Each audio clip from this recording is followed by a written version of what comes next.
നമുക്ക് മാക്സിമം 10 ദിവസത്തിനുള്ളിൽ തന്നെ ഇത് മണ്ണിലേക്ക് അപ്ലൈ ചെയ്യണം. ഇതെങ്ങനെ അപ്ലൈ ചെയ്യേണ്ടതെന്ന് ചോദിച്ചാൽ, ഇപ്പം നമ്മളിപ്പോൾ ഒന്നെങ്കിൽ ഒരു കമ്പെടുത്തിട്ട് അല്ലെങ്കിൽ ഒരു കുഴി എടുത്തിട്ട്, ഇനിയിപ്പോൾ നമ്മളിപ്പോൾ ഉണ്ട് കൈ കൊണ്ടാണെങ്കിലും ഇങ്ങനെ എടുത്തിട്ട് ഈ ഒരു പുഴുവിനെ ഇതിൻ്റെ അകത്ത് ഇടുക, ഇങ്ങനെ മൂടുക. 3ഉം 4ഉം കായും വെച്ചുകൊണ്ട് അത്യാവശ്യം കുഴപ്പമില്ലാത്ത രീതിയിലാണ് ചെടി നിൽക്കുന്നത്. പക്ഷെ എന്നിരുന്നാലും ചെടിക്കൊരു മഞ്ഞപ്പുണ്ട്. അപ്പോൾ നമ്മൾ ഈ തോട്ടത്തിലെല്ലാം പോയി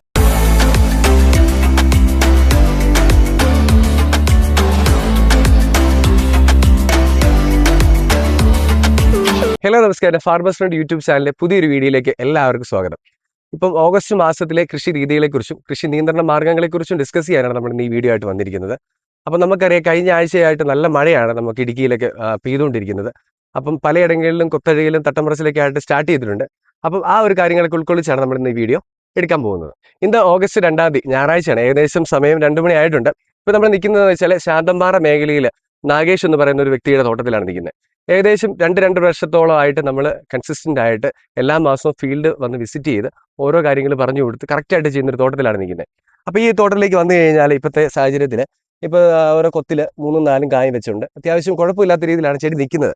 പക്ഷെ എന്നിരുന്നാലും ചെടിക്കൊരു മഞ്ഞപ്പുണ്ട്. അപ്പോൾ നമ്മൾ ഈ തോട്ടത്തിലെല്ലാം പോയ സമയത്ത് വേര് നോക്കിയപ്പോഴത്തേക്ക് ചെറിയ രീതിയിൽ നെമറ്റോഡിന്റെ സിംറ്റംസ് കാണിക്കാൻ തുടങ്ങിയിട്ടുണ്ട്. അതുപോലെ തന്നെ വേരുപുഴു. പക്ഷെ ഇത്രയും മഴയൊക്കെ ആയിട്ടും പക്ഷേ ഈ വേരുപുഴുവിന്റെ സിംറ്റംസ് ഇപ്പോഴും കാണിക്കുന്നുണ്ട്. ജൂൺ ജൂലൈ മാസങ്ങൾ, അതായത് കഴിഞ്ഞ വർഷത്തെ അപേക്ഷിച്ച് ഈ വർഷം വന്നപ്പോഴത്തേക്കും വളരെയധികം മഴയുടെ ലഭ്യത കുറവായിരുന്നു. അതുകൊണ്ട് തന്നെ എല്ലാ ഏലത്തോട്ടങ്ങളിലും കായുടെ അളവ് വളരെ കുറവായിരുന്നു. കാ പിടിക്കുന്നത് വളരെ പമ്മലായിരുന്നു. അപ്പൊ അതിന്റെ ഒരു മെയിൻ കാര്യം കാലാവസ്ഥ മാത്രമല്ല, ഈ വേരിന്റെ പ്രോബ്ലം തന്നെയാണ്. അതായത് ഫിസേറിയ ആയിട്ടും നെമറ്റോഡായിട്ടും അല്ലെങ്കിൽ വേരുപുഴുവായിട്ടൊക്കെ വളരെയധികം തോട്ടങ്ങളിൽ വളരെ പ്രശ്നങ്ങളായിരുന്നു. കാരണം ഞാൻ പല തോട്ടങ്ങളിലും പുതിയതായിട്ട് ഒത്തിരി തോട്ടങ്ങളിൽ പോകുന്നുണ്ട്. അപ്പൊ തോട്ടങ്ങളെല്ലാം പോകുന്ന സമയത്ത് ഈ തോട്ടങ്ങളിൽ നോക്കുമ്പോഴത്തേക്ക് എല്ലായിടത്തും ഒന്നെങ്കിൽ നെമറ്റോഡ് ആയിരിക്കും, അല്ലെങ്കിൽ വേരുപുഴു, അല്ലെങ്കിൽ ഫിസേറിയം. അപ്പൊ നമ്മളെ സംബന്ധിച്ച് നോക്കുമ്പോഴത്തേക്ക് കർഷകരെ എന്താണെന്ന് ചോദിച്ചാൽ, കഴിഞ്ഞ വർഷം അത്യാവശ്യം എല്ലാവർക്കും കായ ഉണ്ടായിരുന്നു. അപ്പൊ ആ കായ ഉള്ളതുകൊണ്ട് നമ്മൾ കായനെ ഫോക്കസ് ചെയ്യാൻ വേണ്ടി മാക്സിമം വളങ്ങളും ഫോളിയാറുകളും കാര്യങ്ങളിലൊക്കെ ആയിരുന്നു നമ്മൾ നോക്കിക്കൊണ്ടിരുന്നത്. അപ്പൊ അതിനനുസരിച്ച് നമുക്ക് ഈ പറഞ്ഞ ഫംഗസ് മാനേജ്മെന്റോ അല്ലെങ്കിൽ ഈ പറഞ്ഞ പോലെ നെമറ്റോഡ് അല്ലെങ്കിൽ വേരുപുഴു, വേരിനെ നമുക്ക് ട്രീറ്റ് ചെയ്യാൻ പറ്റിയില്ലായിരുന്നു. അപ്പൊ വേര് നന്നായിട്ടുണ്ടെങ്കിൽ തന്നെ 100% നമുക്ക് എല്ലാവർക്കും അറിയാവുന്ന പോലെ കാ പിടിക്കും. അപ്പൊ വേരിന് പല പ്രശ്നങ്ങളായിരുന്നു. കാരണം കഴിഞ്ഞ കുറെ വർഷങ്ങളായിട്ട് കമ്പയർ ചെയ്യുമ്പോൾ ഈ വർഷം ഏറ്റവും കൂടുതൽ വേരുപുഴു കണ്ട വർഷമായിരുന്നു. സാധാരണ മെയ് ജൂണിലൊക്കെ കാണുമെന്നുണ്ടെങ്കിൽ ഏറ്റവും സിവിയർ ആയിട്ടുള്ള പ്രശ്നം വേരുപുഴു തന്നെയായിരുന്നു. അതുകൊണ്ട് തന്നെയാണ് എനിക്ക് തോന്നുന്നത് ഒരു 80-90% തോട്ടങ്ങളിലും കാ പിടിക്കാൻ വന്നത്. അതുപോലെ വലിയൊരു പ്രശ്നമാണ് ഫിസേറിയം. ഈ ഫിസേറിയത്തിന്റെ പ്രശ്നം ഉണ്ടെങ്കിലും വേരിന്റെ അറ്റം കരുകി, അതുപോലെ തന്നെ ചെടികൾക്ക് ന്യൂട്രിയൻസ് അപ്ടേക്ക് ചെയ്യാൻ പറ്റാതെ വരുന്ന സാഹചര്യങ്ങളിൽ ചെടി കായ്ക്കാതെ വരും. സ്വാഭാവികമായിട്ട് നമുക്കറിയാം, മനുഷ്യന്മാർക്ക് നമുക്ക് എന്തെങ്കിലും അസുഖങ്ങൾ ഉണ്ടെങ്കിൽ നമുക്ക് പ്രോപ്പറായിട്ട് വർക്ക് ചെയ്യാനോ അല്ലെങ്കിൽ നമുക്ക് നമ്മുടെ കാര്യങ്ങളിലേക്ക് ചെയ്യാനോ പറ്റുന്നില്ല. അത് തന്നെയാണ് ചെടിക്ക് സംഭവിക്കുന്നത്. അപ്പൊ ചെടി എത്ര ഹെൽത്തി ആണോ അതനുസരിച്ചിരിക്കും അതിന്റെ പ്രൊഡക്ഷൻ. അപ്പൊ അതിന്റെ ഹെൽത്തിനെ നോക്കുക എന്നുള്ളതാണ് നമ്മളെ സംബന്ധിച്ച് നോക്കേണ്ടത്. എപ്പോഴും ന്യൂട്രിയൻസ് കൊടുക്കാതെ അതിന്റെ ആരോഗ്യ പ്രശ്നങ്ങൾ, അതായത് ഇതിന്റെ റൂട്ടിന്റെ പ്രശ്നങ്ങൾ, അതിന്റെ ഏതൊക്കെ രോഗാവസ്ഥയാണെന്നുള്ളത് നമ്മൾ ആദ്യം മനസ്സിലാക്കുക.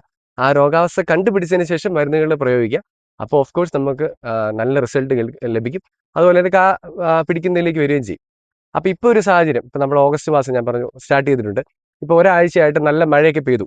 അപ്പൊ ഇനി ആണെങ്കിലും ഈ മഴ പെയ്തു കഴിഞ്ഞാൽ അടുത്ത ആഴ്ചയിലേക്കൊക്കെ വരുമ്പോഴത്തേക്കും വെയിലാണ് പറയുന്നത്. 10-ാം തീയതി വരെയൊക്കെ മഴ പറയുന്നുള്ളൂ. അത് കഴിഞ്ഞ് വീണ്ടും വെയിൽ പറയുന്നുണ്ട്. നമുക്കറിയാം എൽ നിനോ പ്രതിഭാസം എന്നൊക്കെ കേട്ടിട്ടുണ്ടല്ലോ, എല്ലാവരും ഇപ്പൊ കേട്ടിട്ടുണ്ടാവും ഉറപ്പായിട്ടും. അപ്പൊ അതിന്റെ ഒരു കാര്യം വെച്ച് ഈ പ്രാവശ്യം മഴ മൊത്തത്തിൽ കുറവാണ്. സോ ഇനി വരുന്ന വെയിൽ നല്ല ചൂടാണെന്നുണ്ടെങ്കിൽ 100% വീണ്ടും റൂട്ടിന് ഡാമേജ് ഉണ്ടാകുന്നു. നമ്മുടെ ഉള്ള പോലെ തന്നെ കഴിഞ്ഞ ആഴ്ചകളിലൊക്കെ ആയിട്ട് കണ്ട വേരുപുഴു വീണ്ടും വരും. അതുപോലെ നെമറ്റോഡിന്റെ ഇൻഫെസ്റ്റേഷൻ പലയിടത്തും കാണാൻ തുടങ്ങും. അപ്പം നമ്മൾ അടിക്കടെ നമ്മൾ തോട്ടങ്ങളിൽ പോകുമ്പോൾ ശ്രദ്ധിക്കേണ്ട കാര്യം വേര് പ്രോപ്പർ ആണോ എന്നുള്ളതാണ്. അപ്പം വേരിനെ നമ്മൾ ട്രീറ്റ് ചെയ്യാൻ വേണ്ടി ഏറ്റവും ആദ്യം തന്നെ ഒരു കാര്യങ്ങൾ ചെയ്യാം. അപ്പൊ ഈ തോട്ടത്തിൽ ഇപ്പൊ നമ്മൾ നോക്കിയപ്പോൾ ഇത്രയും മഴയൊക്കെ ഉണ്ടെങ്കിലും കുറച്ച് അടിയിലേക്ക് മണ്ണ് മാറ്റി നോക്കിയ സമയത്ത് വേരുപുഴു അവിടേക്ക് ആയിട്ട് ലൈവായിട്ട് നിൽക്കുന്നുണ്ട്. ഇപ്പം നമ്മുടെ എല്ലാ തോട്ടങ്ങളിലും ഇനിയും വേരുപുഴുവിന്റെ പ്രശ്നങ്ങൾ കൂടുതലായിട്ട് കാണുകയാണെന്നുണ്ടെങ്കിൽ നമ്മൾ കഴിഞ്ഞ വീഡിയോസിലൊക്കെ ഒരുപാട് റെക്കമെൻഡേഷൻസ് അതിന് പറഞ്ഞിട്ടുണ്ട്. അത് സിവിയാരിറ്റി അനുസരിച്ച് നമുക്ക് ചെയ്യാവുന്നതാണ്. പക്ഷെ അതിലുപരിയായിട്ട് ഒരു ജൈവിക കീട നിയന്ത്രണ മാർഗം ചെയ്യാനാണെന്നുണ്ടെങ്കിൽ മിത്ര നിമാവരകൾ അടങ്ങിയ ഒരു കടാവറുകൾ എന്ന് പറഞ്ഞൊരു ഒരു പുഴുവുണ്ട്. അപ്പൊ അത് മണ്ണിൽ ചൂട്ടിൽ ഇട്ട് കൊടുക്കുകയാണെങ്കിൽ വളരെയധികം റിസൾട്ട് ലഭിക്കുന്നതാണ്. ഇതൊരു കാർഷിക സർവ്വശാലയിൽ നിർമ്മിക്കുന്ന ഒരു പുഴുവാണ്.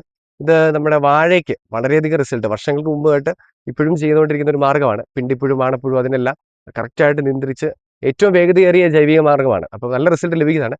അപ്പോൾ കഴിഞ്ഞ കുറച്ച് നാളുകളായിട്ട് നമ്മൾ പല തോട്ടങ്ങളിലും ഇതൊന്ന് ചെക്ക് ചെയ്തു, നമ്മുടെ ഏലത്തോട്ടങ്ങളിൽ ഇത് എങ്ങനെയൊക്കെ വർക്ക് ചെയ്യും എന്നുള്ളത്. അപ്പോൾ എല്ലാ ഏലത്തോട്ടത്തിലും കൊടുത്തും നല്ല 100% റിസൾട്ടാണ് നമുക്ക് ലഭിച്ചിരിക്കുന്നത്. അപ്പോൾ ഞാൻ നിങ്ങൾ ആ പുഴുവിനെ കാണിക്കാം.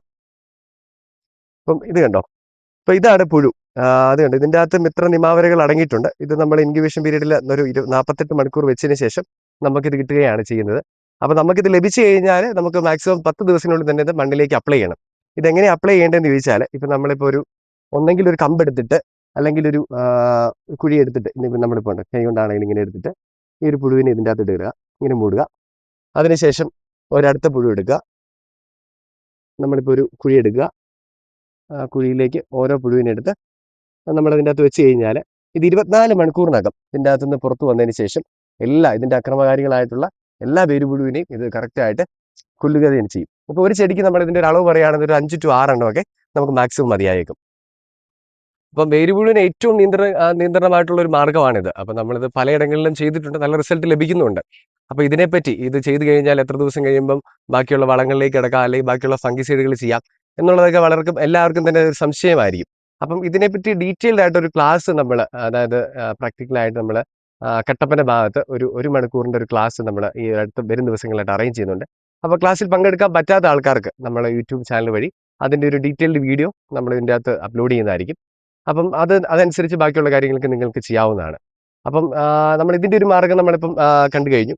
ഇനി നമ്മളെ ബാധിക്കുന്ന ഒരു വലിയൊരു പ്രശ്നം എന്താണെന്ന് ചോദിച്ചാൽ ഇപ്പം തോട്ടങ്ങളിൽ കൊത്തഴുകൽ കാണുന്നുണ്ട്, അതുപോലെ തട്ടമരച്ചിൽ കാണുന്നുണ്ട്. അപ്പം ഈ മഴ കൂടുന്നതനുസരിച്ച് കൊത്തഴുകൽ ഉണ്ടാവും എന്നുള്ള കാര്യം എല്ലാവർക്കും അറിയാം. അപ്പം നമുക്കിപ്പോൾ മഴ കൂടുതലാണ്, കണ്ടിന്യൂസ് റെയിൻ വന്നുകൊണ്ടിരിക്കുകയാണെന്നുണ്ടെങ്കിൽ നമുക്ക് ചെയ്യാൻ പറ്റുന്ന ഒരു ഈസി മാർഗ്ഗമാണ്. അപ്പോൾ നമുക്ക് സ്വാഭാവികമായിട്ടും ഡ്രെഞ്ചിങ്ങോ കാര്യങ്ങളൊന്നും ചെയ്യാൻ പറ്റത്തില്ല. അപ്പം നമുക്ക് വേണമെങ്കിൽ ഒരു സിമ്പിൾ മെത്തേഡ് എന്ന് പറയുന്നത് 10 കിലോ കുമ്മായം എടുക്കുക, ഒരു 1 കിലോ COC, 1/2 കിലോ മെറ്റലാക്സിനോട് മിക്സ് ചെയ്തിട്ട് കൊത്തഴുകൽ കൂടുതലുള്ള ഏരിയയിൽ ഒന്ന് ബ്രോഡ്കാസ്റ്റ് ചെയ്ത് കൊടുക്കുക. ഉള്ള ചെടിയിലും അല്ലെങ്കിൽ അതിന് ചുറ്റുമുള്ള ചെടിയിലേക്ക് ഒന്ന് ഇട്ട് കൊടുക്കാം. പക്ഷേ മഴയൊന്ന് നിന്ന് കഴിയുമ്പോഴത്തേക്ക് അല്ലെങ്കിൽ ജസ്റ്റ് ഒന്ന് തെളിയുമ്പോഴത്തേക്ക് നമുക്ക് ചെയ്യാൻ പറ്റിയൊരു കൊത്തഴുകലിന് ഏറ്റവും സ്പോട്ട് ആപ്ലിക്കേഷൻ കൊടുക്കാൻ പറ്റിയൊരു കോമ്പിനേഷനാണ് അക്രോബാറ്റ് പ്ലസ് COC, ഡൈമെത്തോമോർഫ് എന്ന് പറഞ്ഞൊരു കെമിക്കൽ. അത് നിങ്ങൾക്ക് അറിയാവുന്നൊരു കെമിക്കൽ തന്നെയാണ്. അത് പ്ലസ് COCയോടെ മിക്സ് ചെയ്ത് 200 ലിറ്ററിന്, അതിൻ്റെ അനുപാതം എന്ന് പറയുന്നത് 200 ലിറ്ററിന് 200 ഗ്രാം അക്രോബാറ്റ് 300 ഗ്രാം COCയോട് മിക്സ് ചെയ്തിട്ട് നമുക്ക് ഉള്ള ചെടിയിൽ സ്പോട്ട് ആപ്ലിക്കേഷൻ ആയിട്ട് ചെയ്യാവുന്നതാണ്. കൊത്തകളുള്ള ചെടിയിൽ അതിൻ്റെ ചുറ്റുമുള്ള ചെടിയിൽ നമുക്ക് ചെയ്യാവുന്നതാണ്. അതുപോലെ തന്നെ ഏറ്റവും നല്ലൊരു ഈ പറഞ്ഞ കഴിഞ്ഞിടകളിലൊക്കെ ആയിട്ട് കുറേ തോട്ടങ്ങളിൽ കൊടുത്ത് നല്ല റിസൾട്ട് ഉള്ളൊരു മരുന്നാണ് സോർവക് ഇൻഡക്റ്റ എന്ന് പറയുന്നൊരു മരുന്ന്. കോർട്ടീവ കമ്പനിയുടെയാണ്. അതിൻ്റെ ഡോസേജ് എന്ന് പറയുന്നത് 40 മില്ലിയാണ്. അത് plus 300 gram mango soap 200 litre വെള്ളത്തിൽ മിക്സ് ചെയ്ത് അത് ഈ പറഞ്ഞ പോലെ സ്പോട്ട് ആപ്ലിക്കേഷൻ ആയിട്ട് ഉള്ള ചെടിയിലൊക്കെ കാണിച്ചു കിഴങ്ങ് നനയുന്ന രീതിയിൽ ഒന്ന് കൊടുക്കുകയാണെന്നുണ്ടെങ്കിൽ നല്ല കൺട്രോൾ ലഭിക്കുന്നതായിരിക്കും. പിന്നെ ഒരു പ്രശ്നം എന്ന് പറഞ്ഞാൽ തട്ടമറിച്ചിലാണ്. ഇപ്പം ഏറ്റവും കൂടുതൽ കണ്ടുവരുന്നത് പിത്തിയമാണ്. ചെറിയ റോസ് കളറൊക്കെ വന്ന് മറിഞ്ഞു പോകുന്നത്. അപ്പം ഈ പിത്തിയം എന്താ, റൈസറ്റോണിയ എന്താണെന്നുള്ള ഏകദേശം എല്ലാ കർഷകർക്കും തന്നെ ഇപ്പോൾ അറിയാവുന്നതാണ്. അപ്പം ഇപ്പോൾ തട്ടമറിച്ചിൽ കൂടുതലാണെങ്കിൽ നമുക്ക് പണ്ട് തൊട്ടുള്ളൊരു മോളിക്യൂളാണ് പെൻസിക്യുറാൻ എന്ന് പറഞ്ഞൊരു മോളിക്യൂൾ. അത് ബെയർ എന്ന് പറഞ്ഞ കമ്പനിയുടെ ഒരു മോളിക്യൂളായിരുന്നു.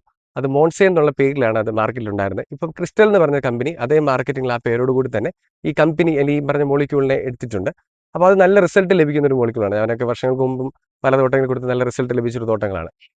നല്ലൊരു മോളിക്യൂളാണ്. അപ്പോൾ സ്വയമായിട്ട് നമുക്ക് ചെയ്യാൻ പറ്റുന്ന തട്ടമറിച്ച് കൂടുതലുള്ള ഒരു ഏരിയയിൽ മോൺസേൺ ഒരു 300 മില്ലി, അതിൻ്റെ കൂട്ടത്തിൽ COC ഒരു 300 ഗ്രാം കൂടെ മിക്സ് ചെയ്ത് നന്നായിട്ട് സ്പ്രേ ചെയ്ത് ചോട്ടിലൊന്ന് പിടിച്ച് ഒരു 5-6 ലിറ്റർ ഒന്ന് ചോട്ടിൽ ഒഴിച്ചു കൊടുക്കുകയാണെന്നുണ്ടെങ്കിൽ നല്ല റിസൾട്ട് ലഭിക്കുന്ന ഒരു മോളിക്യൂളാണ്. രണ്ടാമതായിട്ട് തട്ടമറിച്ചിൽ കൂടുതലാണെങ്കിൽ ഏറ്റവും കൂടുതൽ റിസൾട്ട് ഉള്ള ഒരു മോളിക്യൂൾ എന്ന് പറയുന്നത് തൈഫ്ലൂസാമൈഡ് ആണ്. ഇപ്പോൾ നമുക്ക് മാർക്കറ്റിൽ അവൈലബിൾ ആയിട്ടുള്ള തൈഫ്ലൂസാമൈഡ് ഉള്ളത് ഐഗ്ലെയർ എന്ന് പറയും, ഇൻഡോഫിലിൻ്റെ. അത് 150 മില്ലി 200 ലിറ്റർ വെള്ളത്തിൽ മിക്സ് ചെയ്ത് അതിൻ്റെ കൂട്ടത്തിൽ COC ഒരു 300 ഗ്രാം കൂടെ മിക്സ് ചെയ്ത് നമുക്ക് ഉപയോഗിക്കാനാണ്.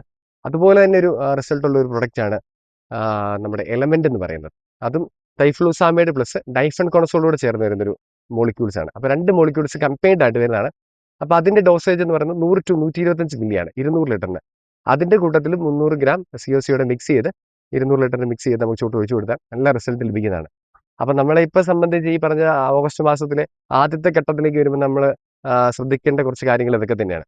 അപ്പോൾ ഒരു 15 ദിവസം ശ്രദ്ധിക്കേണ്ട കാര്യങ്ങൾ ഇതൊക്കെയാണ്. ഇത് സംഭവിച്ചുകൊണ്ടിരിക്കുന്ന കാര്യങ്ങളും ഇതാണ്.